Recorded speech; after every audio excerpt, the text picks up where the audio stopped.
대한민국 감정유산 제1편 제4장. 어머니는 왜 늘 마지막에 드셨을까? 가족이 밥상에 둘러앉아 식사를 시작해도 어머니는 자주 앉지 못했습니다. 밥이 모자라면 더 퍼오고, 국이 식으면 데워오고, 반찬이 떨어지면 부엌으로 갔습니다. 어린 자녀가 있으면 밥을 떠먹였고, 손님이 오면 손님상을 먼저 챙겼습니다. 가족이 같이 먹어요 라고 해도 어머니는 너희 먼저 먹어라 라고 말했습니다. 그 말은 습관처럼 이어졌습니다. 모두가 식사를 마친 뒤에야 어머니는 부엌 한쪽이나 빈 밥상 앞에 앉았습니다. 밥은 식어 있었고 국에는 기름이 굳기 시작했습니다. 좋은 반찬은 거의 남지 않았습니다. 그러나 어머니는 불평하지 않았습니다. 나는 따뜻한 밥보다 식은 밥이 좋다고 말했고 남은 반찬이 더 맛있다고 했습니다. 정말 그랬을까요? 어쩌면 그것은 가족이 미안해하지 않도록 하기 위한 말이었을 것입니다. 자신이 선택한 것처럼 보여야 모두가 편히 밥을 먹을 수 있었기 때문입니다. 어머니는 자신의 결핍마저 가족이 모르게 감추었습니다. 생선 한 마리가 밥상에 오르면 살이 많은 부분은 자녀에게 갔습니다. 계란 하나를 부치면 시험 보는 아이의 밥 위에 놓였습니다. 과일을 깎으면 좋은 조각은 가족의 접시에 올렸습니다. 어머니는 껍질 가까운 부분이나 남은 조각을 먹었습니다. 자녀는 그런 모습을 사랑이라고 기억합니다. 실제로 사랑이었습니다. 그러나 거기서 이야기를 멈추면 안 됩니다. 어머니가 항상 마지막에 먹어야 했던 풍경은 개인의 사랑만으로 만들어진 것이 아니기 때문입니다. 당시 사회가 여성에게 요구했던 역할과 희생이 그 안에 있었습니다. 좋은 어머님은 자신을 뒤로 미루는 사람으로 여겨졌습니다. 가족을 위해 참는 것이 당연했고 어머니가 자신의 욕구를 말하면 이기적이라고 판단하기도 했습니다. 밥상에서도 어머니의 자리는 가족을 먹이고 보살피는 자리였지 자신이 편안하게 먹는 자리가 아니었습니다. 우리는 어머니의 희생에 감사해야 합니다. 그러나 그 희생을 아름다운 전통이라고만 말해서는 안 됩니다. 누군가가 계속 늦게 먹고 남은 것을 먹고 자신의 필요를 말하지 못해야 유지되는 따뜻함이라면 그 따뜻함에는 질문이 필요합니다. 어머니의 희생을 기억하는 가장 좋은 방법은 그 희생을 다음 세대에 반복시키지 않는 것입니다. 오늘의 밥상은 달라져야 합니다. 한 사람이 모든 준비와 설거지를 맡지 않아야 합니다. 음식을 만든 사람도 함께 앉아 따뜻할 때 먹을 수 있어야 합니다. 가족 모두가 상을 차리고 반찬을 나르고 식사가 끝나면 함께 치워야 합니다. 사랑은 누군가의 몫을 줄여서 유지하는 것이 아니라 서로의 몫을 지켜주는 것이어야 합니다. 어머니에게 같이 드세요 라고 말하는 것만으로는 부족할 수 있습니다. 어머니가 앉을 수 있도록 우리가 움직여야 합니다. 국을 가져오고 밥을 퍼고 설거지를 나누어야 합니다. 그래야 먼저 먹어라라는 말 뒤에 숨어있던 오랜 습관을 조금씩 바꿀 수 있습니다. 이미 연세가 든 어머니에게도 물을 수 있습니다. 엄마는 어떤 음식을 좋아해요? 우리는 어머니가 가족을 위해 만든 음식은 많이 기억하지만 정작 어머니가 무엇을 좋아했는지는 모를 때가 많습니다. 생선 머리를 좋아한다고 생각했고, 식은 밥을 좋아한다고 믿었습니다. 이제는 다시 물어볼 수 있습니다. 정말 먹고 싶었던 음식이 무엇이었는지, 젊은 시절 어떤 맛을 좋아했는지 말입니다. 어머니를 가족을 위한 사람으로만 기억하면 어머니의 삶 중 많은 부분을 놓치게 됩니다. 어머니도 배고픈 사람이었고, 맛있는 것을 먹고 싶었던 사람이었습니다. 누군가 자신을 위해 밥을 차려주기를 바랐던 사람일 수도 있습니다. 그러나 가족은 그런 마음을 묻지 않았습니다. 많은 어머니가 평생 가족의 생일상을 차렸지만 자신의 생일에는 미역국 한 그릇 제대로 받지 못했습니다. 명절마다 가족을 위해 음식을 만들었지만 자신은 명절이 즐겁지 않았을 수도 있습니다.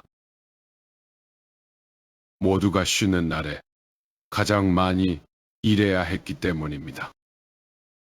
이제 우리는 어머니의 밥상을 기억하면서 어머니의 노동도 함께 기억해야 합니다. 맛있었던 음식만 추억하지 말고 그 음식을 만들기 위해 허리가 아팠던 사람과 뜨거운 불 앞에 오래 서 있던 사람을 바라보아야 합니다.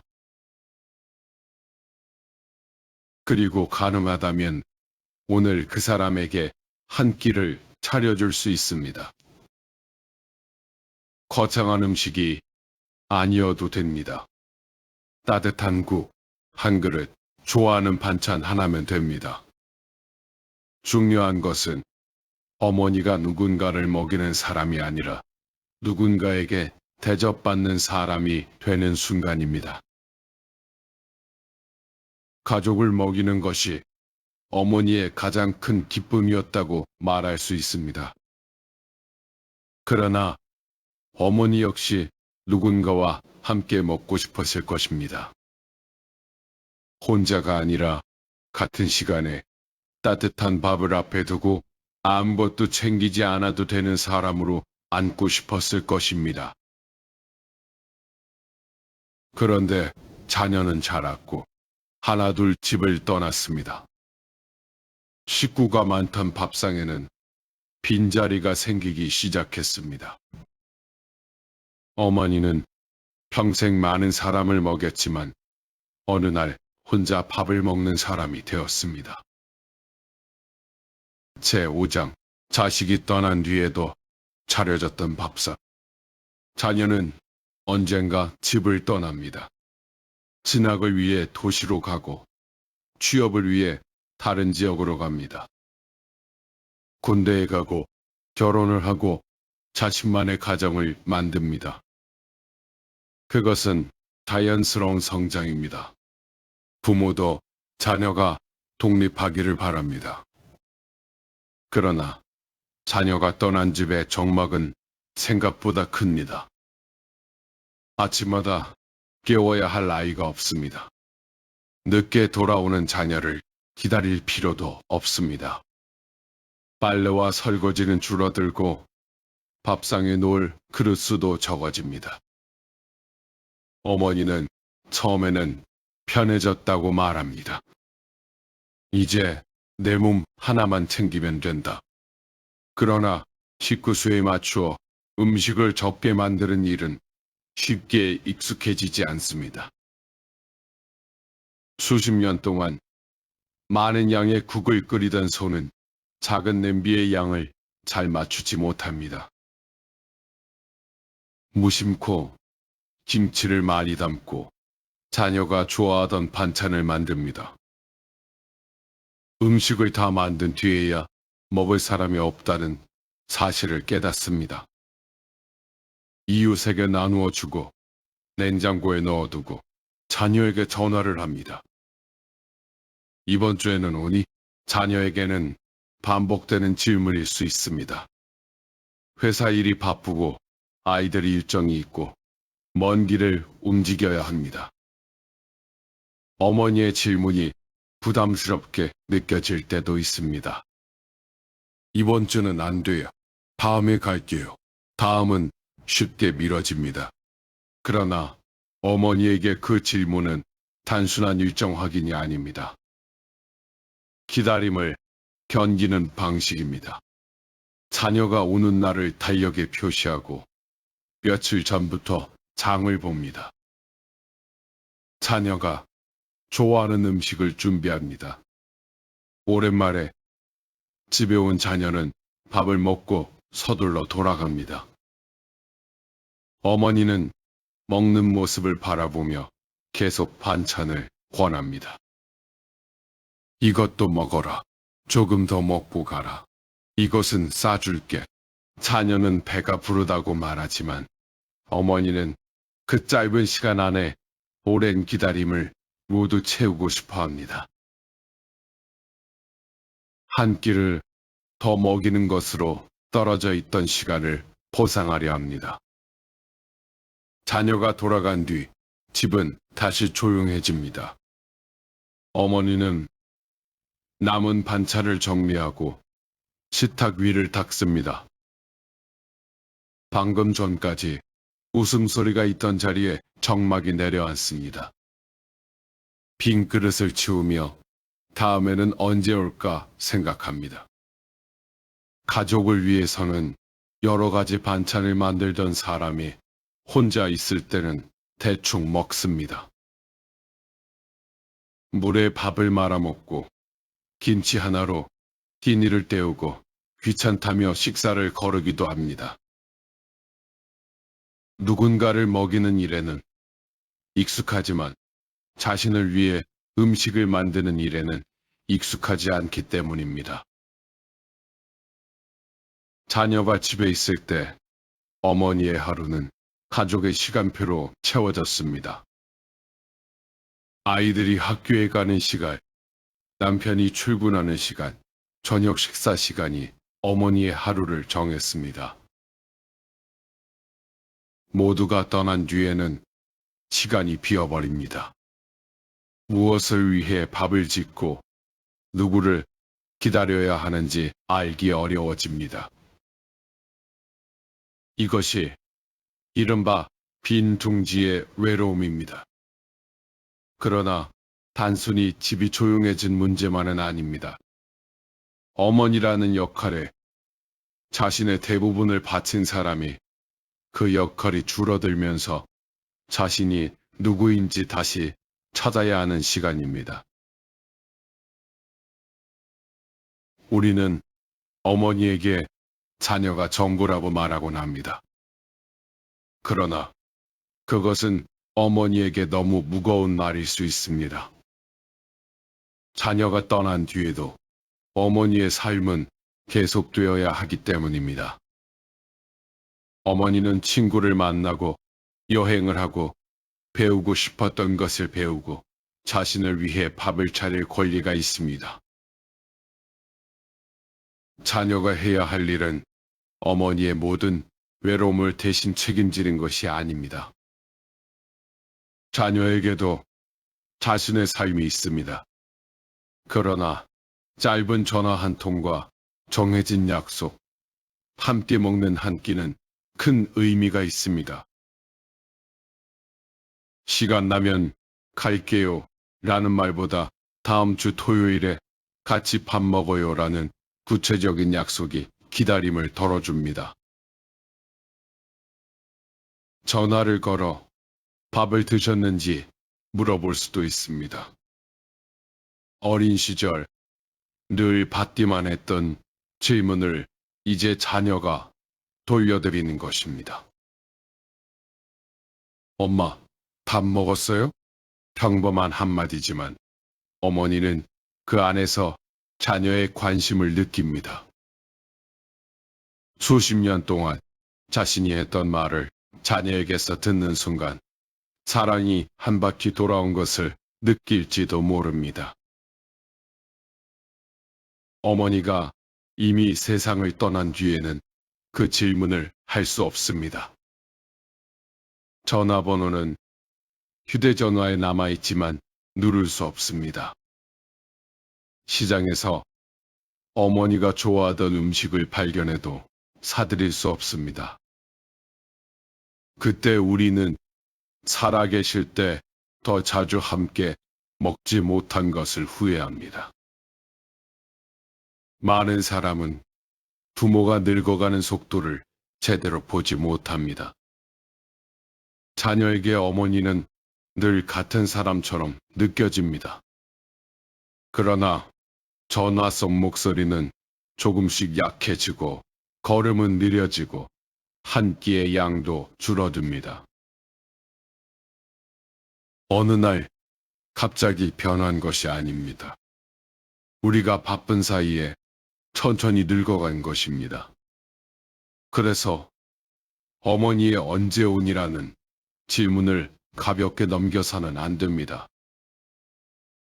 그 말은 시간이 많이 남아있지 않을 수 있다는 신호이기도 합니다.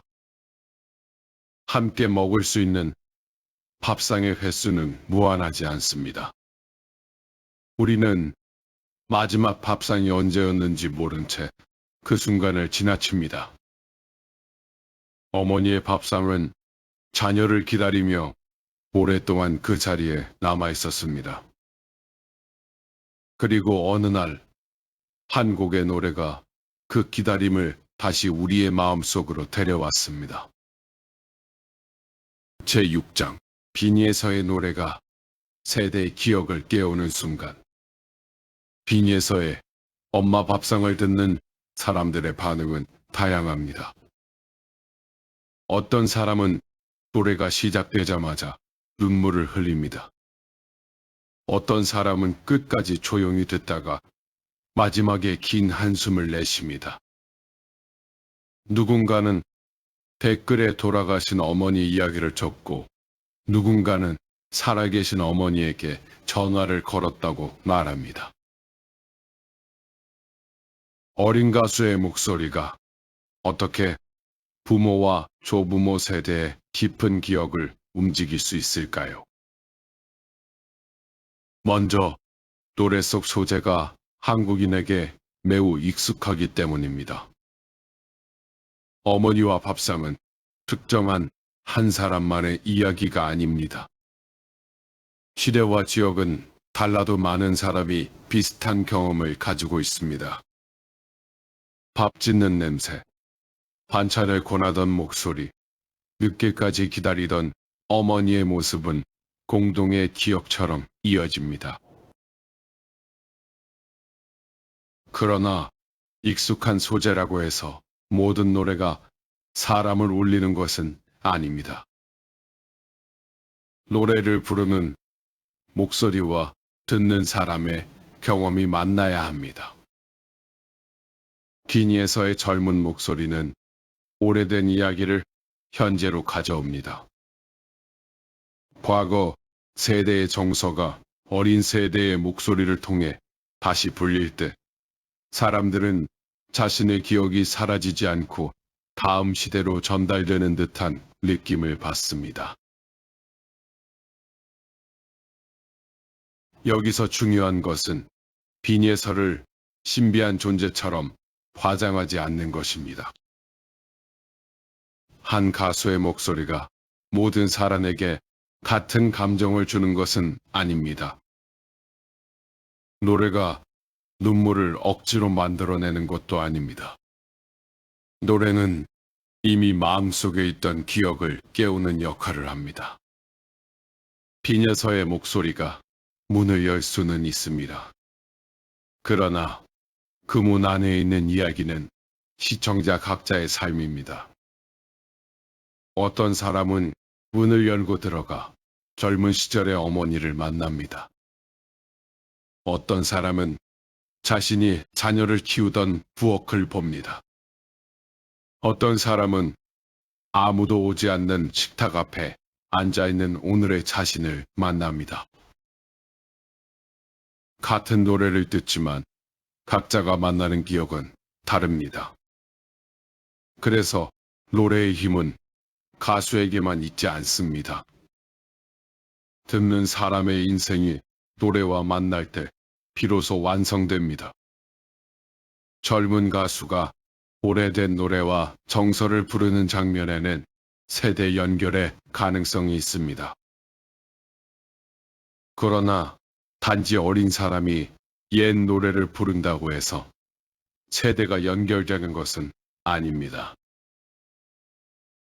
젊은 세대가 그 노래에 담긴 이전 세대의 삶을 이해하려 할 때, 그리고 이전 세대가 자신의 기억이 잊히지 않았다는 위로를 받을 때 진정한 연결이 시작됩니다. 어머니의 밥상을 지금의 젊은 세대에게 이야기할 때는 희생만을 찬양해서는 안 됩니다. 그 시절 어머니들이 얼마나 많은 노동을 했는지, 왜 자신의 꿈을 미뤄야 했는지, 가족 문화의 불평등은 무엇이었는지를 함께 보여주어야 합니다. 그래야 과거가 아름다운 그림으로만 소비되지 않고 오늘의 삶을 바꾸는 이해가 됩니다. 빈예서의 노래는 어머니를 기억하는 문이 될 수 있습니다. 그 문을 통해 우리는 한국인의 가족과 밥상, 가난과 노동, 사랑과 기다림을 이야기할 수 있습니다. 한국의 노래가 한 사람의 추억에서 출발해 한 세대의 역사로 넓어지는 것입니다. 이것이 대한민국 감정유산이 노래를 바라보는 방식입니다. 우리는 가창력만 평가하지 않습니다. 높은 음과 낮은 음, 기교와 음색만 이야기하지 않습니다. 노래가 어떤 시대의 마음을 품고 있는지, 사람들의 삶 속에서 어떤 기억을 깨우는지를 바라봅니다. 빈예서의 노래가 문을 열었습니다. 그러나 그 문 너머에서 우리가 만난 것은 빈예서의 기억이 아니었습니다. 우리 자신의 삶이었습니다. 노래 속 밥상은 어느새 내 어린 시절의 밥상이 됩니다. 노래 속 어머니의 손은 나를 키운 사람의 손이 됩니다. 노래가 끝나도 그 장면은 사라지지 않습니다. 마음속에서 오래 머물며 우리가 잊고 있던 질문을 건넵니다. 당신은 어머니의 밥상을 얼마나 기억하고 있습니까? 당신은 그 밥상을 차리던 사람의 삶을 얼마나 알고 있습니까? 에필로그. 우리가 그리워한 것은 사람이었습니다. 어머니가 해주던 음식을 다시 만들 수 있습니다. 된장찌개를 끓이고 김치를 담그고 나물을 무칠 수 있습니다. 인터넷을 검색하면 조리법도 찾을 수 있습니다. 가족에게 물어보며 옛날 맛을 따라 해볼 수도 있습니다.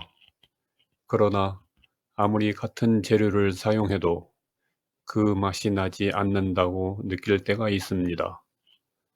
엄마가 해준 것과 다르다고 말합니다. 어머니에게 특별한 비법이 있었기 때문일 수도 있습니다. 하지만 더 큰 이유는 그 음식과 함께 있던 시간과 사람이 다르기 때문입니다. 어머니의 된장찌개는 어린 시절의 집이 함께 들어 있었습니다. 학교에서 돌아온 오후와 아버지가 퇴근하던 저녁, 형제들과 다투던 목소리와 마당의 햇빛이 들어 있었습니다. 어머니가 국자를 들고 "손 씻고 밥 먹어라" 라고 말하던 그 장면이 들어 있었습니다. 우리가 찾는 맛은 음식의 맛만이 아닙니다. 다시 돌아갈 수 없는 시간의 맛입니다. 살아계신 어머니가 있다면 거창한 효도를 계획하지 않아도 됩니다. 효도는 먼 미래의 큰 선물이 아니라 오늘의 작은 행동일 수 있습니다. 전화를 걸어 밥을 드셨는지 물을 수 있습니다. 가까운 날을 정해 함께 식사할 수 있습니다. 어머니가 좋아하는 음식이 무엇인지 물어보고 직접 차려드릴 수 있습니다. 그리고 한 가지를 더 물어볼 수 있습니다. 엄마는 젊었을 때 어떤 꿈을 가지고 있었어요? 우리는 어머니가 우리를 키운 이야기만 알고 있을 뿐 어머니가 되기 전 어떤 사람이었는지는 잘 모릅니다. 어떤 노래를 좋아했는지, 누구를 사랑했는지, 어디에 가고 싶었는지, 무엇을 배우고 싶었는지 모릅니다. 어머니의 삶을 자녀를 위한 희생으로만 기억하지 않으려면 한 사람으로서의 이야기를 들어야 합니다. 늘 듣던 이야기라고 서두르지 말고 다시 들어줄 수 있습니다. 같은 말을 반복한다고 중간에 끊지 않고 끝까지 들을 수 있습니다. 어머니가 기억하는 방식으로 자신의 삶을 말하도록 기다릴 수 있습니다. 이미 어머니가 떠난 사람도 있습니다. 오래되었다고 해서 줄어드는 것은 아닙니다. 오히려 나이가 들수록 어머니가 더 생각날 수 있습니다. 자신이 늙어갈수록 어머니가 살았던 나이를 이해하게 되기 때문입니다. 노래를 듣다 눈물이 나도 괜찮습니다. 명절이나 생일에 빈자리가 크게 느껴져도 괜찮습니다. 애도에는 정해진 기간이 없습니다. 사람을 오래 사랑했다면 오래 그리워하는 것도 자연스러운 일입니다. 어머니가 해주던 음식을 다시 만들어 가족과 나누는 것도 기억을 이어가는 방법입니다. 정확히 같은 맛이 아니어도 괜찮습니다. 이 음식은 우리 엄마가 해주던 음식이야 라고 이야기하는 순간 어머니의 시간이 다음 세대에게 건너갑니다. 어머니에게 받은 사랑을 자녀와 이웃에게 건네는 것도 하나의 방법입니다. 누군가에게 밥을 차려주고 아픈 사람에게 죽을 끓여주고 혼자 있는 사람에게 밥은 먹었어요? 라고 묻는 순간 어머니의 사랑은 다른 모습으로 계속 살아갑니다. 그러나 모든 사람에게 어머니가 따뜻한 기억으로 남아있는 것은 아닙니다. 어머니와의 관계에서 상처를 받은 사람도 있습니다. 차별을 경험했고 폭언과 통제를 겪었으며 끝내 화해하지 못한 사람도 있습니다. 그런 사람에게 무조건 어머니를 용서하라고 말할 수는 없습니다. 어머니라는 이름을 신성하게 만들수록 상처받은 사람은 자신의 감정을 숨기게 됩니다. 우리는 그들의 기억도 존중해야 합니다. 그리움이 아니라 원망이 남아 있어도 괜찮습니다. 억지로 아름답게 꾸미지 않아도 됩니다. 각자가 감당할 수 있는 거리에서 자신의 마음을 바라보는 것으로 충분합니다.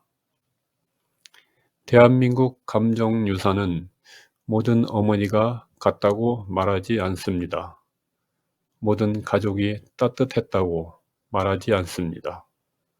다만 수많은 평범한 사람들의 삶 속에서 밥상이 어떤 의미였는지를 기록하려 합니다. 사랑과 희생뿐 아니라 외로움과 억울함, 감사와 후회까지 함께 남기려 합니다.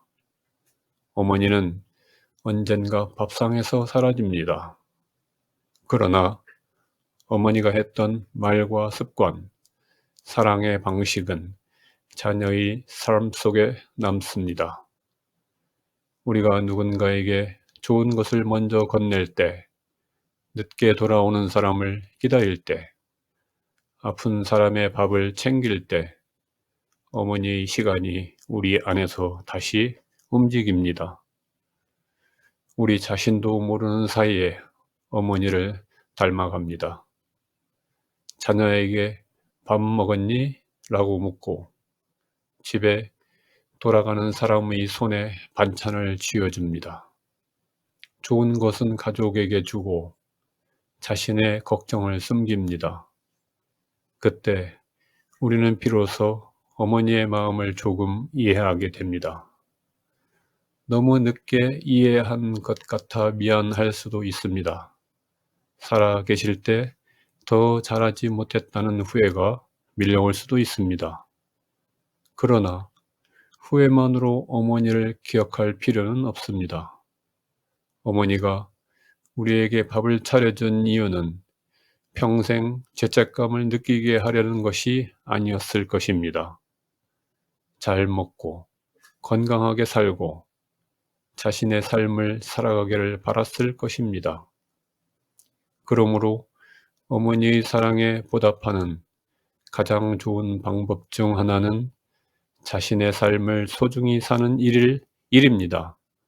잘 먹고 아프면 병원에 가고 혼자 참지 않고 사랑하는 사람과 따뜻한 밥을 나누는 일입니다.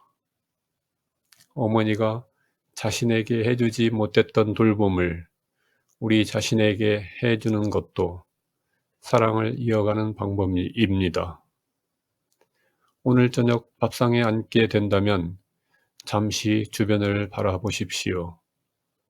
함께 앉아 있는 사람이 있다면 그 얼굴을 오래 바라보십시오. 혼자 먹는 밥이라면 자신을 위해 따뜻한 국 하나를 준비해 보십시오. 평범한 오늘의 밥상이 언젠가 가장 그리운 장면이 될 수 있기 때문입니다. 우리는 마지막이라는 사실을 모른 채 수많은 마지막을 지나갑니다. 마지막으로 어머니가 차려준 밥, 마지막으로 함께 먹은 국, 마지막으로 들었던 더 먹어라 라는 말, 그 순간이 마지막이라는 것을 알았다면 우리는 조금 더 천천히 먹었을 것입니다. 한 번 더 얼굴을 바라보았을 것이고 고맙다는 말을 했을 것입니다. 그러나 우리는 알지 못했습니다. 그래서 오늘이 중요합니다. 아직 함께 먹을 사람이 있다면 오늘의 밥상을 귀하게 여길 수 있습니다. 이미 그 사람이 떠났다면 남은 사람들과 따뜻함을 나눌 수 있습니다. 우리는 오랫동안 어머니의 음식을 그리워한다고 생각했습니다. 된장찌개가 먹고 싶고 김치가 생각나고 따뜻한 밥 냄새가 그립다고 말했습니다. 그러나 마음 깊은 곳에서 우리가 기다리고 있던 것은 음식이 아니었습니다. 늦게 돌아와도 불을 켜놓고 기다려주는 사람, 잘 먹는 모습만 보아도 안심하던 사람, 자신의 몫은 뒤로 미루면서도 괜찮다고 말하던 사람. 우리가 그리워한 것은 밥이 아니었습니다. 그 밥을 차려주던 사람이었습니다. 오늘의 노래는 끝났습니다. 그러나 어머니가 남긴 사랑은 아직 우리 안에서 살아가고 있습니다. 노래는 끝나도 그 노래가 불러낸 삶은 끝나지 않습니다. 여기는 대한민국 감정유산입니다.